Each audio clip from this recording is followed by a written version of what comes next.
Hello friends and welcome back for another episode of Indie Impressions. My name is Nick and today we're going to be looking at another LD28 game. This is again the theme of You Only Get One. Today's game is called Keyboard Crasher 2.5D by Take Mikazuchi 545. The concept here is that you only get one moment to make a decision about where to move. As you can see on the title screen here, it says arrow keys to move, press escape to start. You only get one moment to move or the game moves for you. Don't invade the personal space of the red cubes. You are the blue cube.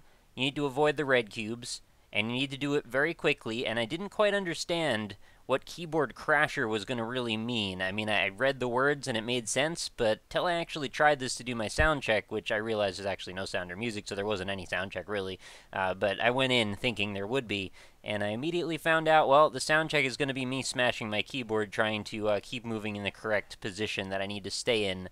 So it's sort of like a top-down, bird's-eye view, I guess isometric, sort of a stealth game in a bizarre way. It's just not really expressed that way in some ways. So let's just jump into it, give it a try, and I'll just show you what happens if you don't touch the keyboard at all.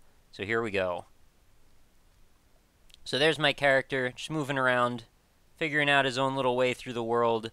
Not the smartest character, he's basically just going to arbitrarily go in any direction at all. But you'll notice the red cubes have a more of a defined patrol pattern that they seem to follow, and I'm wondering actually if you were to leave this alone long enough, if maybe there's a chance of like 1 in 10 billion chance maybe your character would find its way through the whole game just by sheer luck. I don't even think 1 in 10 billion is fair. It's probably 1 in 100 trillion or something like that, but anyway, let's intercede here and see if we can maybe make a positive difference in this little blue cube's life.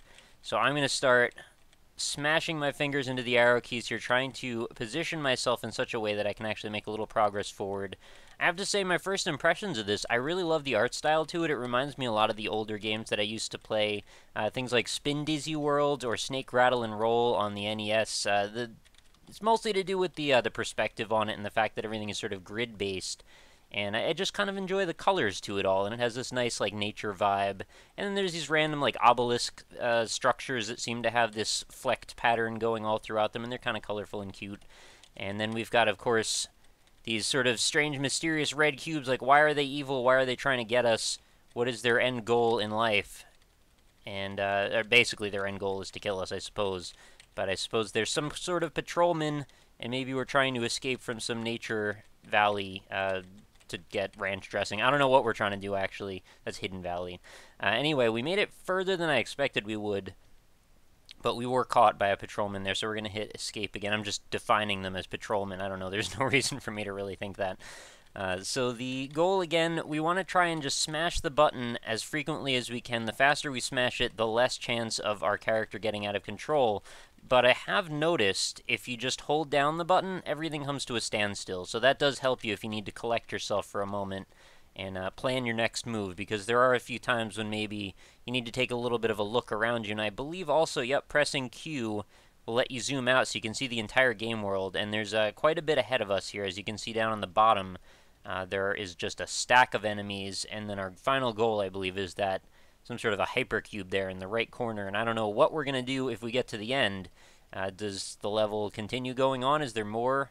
Or is this the entire game? I'm not sure, but it was made in 48 hours, so I have a feeling I wouldn't be too surprised if this was the entire thing. One thing that I want to comment on is the concept seems like a pretty cool concept, and in execution, though, I feel like it maybe is a little bit not quite fully fleshed out yet, because despite my best efforts, it seems like no matter how quickly I press the keys, and I am pressing in them very quickly, it seems like there are always some positions that your character will just take over no matter what you're doing. I mean, maybe that's part of the fun of it, right? You're supposed to be trying your best, and the game still tries to best you in the end. But I feel like the speed that I'm pressing the keys at, I should be able to go in pretty much a straight path. But maybe I'm doing it wrong or something. I don't know. I'm hitting it like 3 or 4 times a second, maybe faster than that, actually. And yeah, I'm still sort of moving in a weird snaky pattern, and I don't know. It makes it a little bit less fun because you can't really plan your moves out quite as well, because you are trying to watch where the other characters are going and then try to actively avoid them, but you're really sort of at the mercy of the game and where it wants you to go. And I was pretty surprised that I actually made it as far as I did on that last run. This guy doesn't give you a lot of room, so you really have to go the long way and hope that you can maybe make it into one of those corners there. I really like that there's this, like, the trees everywhere. I kind of want to go exploring in this world, but there just isn't that much of it, unfortunately. I would love to see a fully fleshed out game world of this.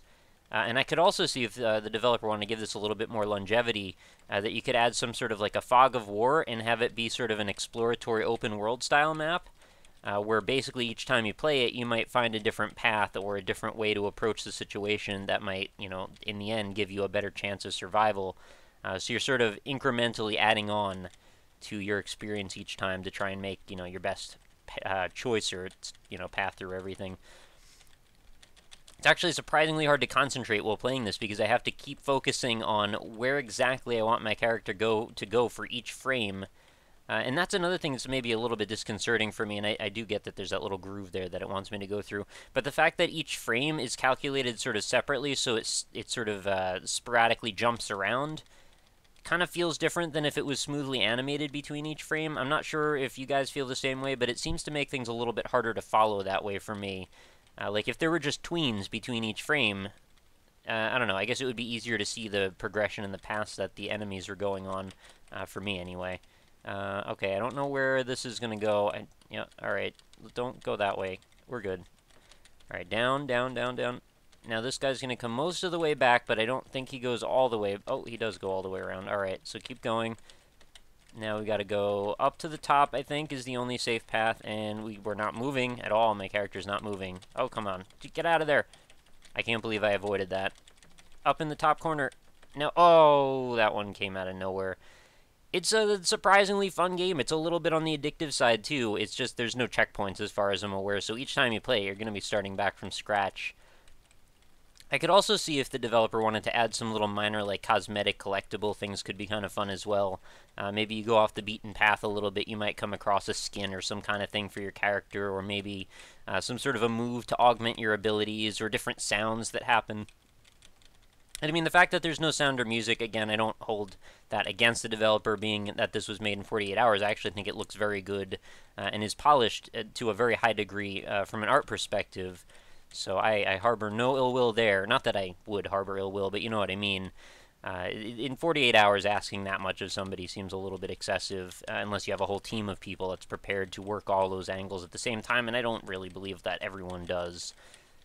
But that could be definitely a way to adapt to things in the future if the developer wanted to add some sound and music to this and keep going on with development. I think that this would have a lot of character once that all comes into play. And it's also reminded me a little bit of Edge.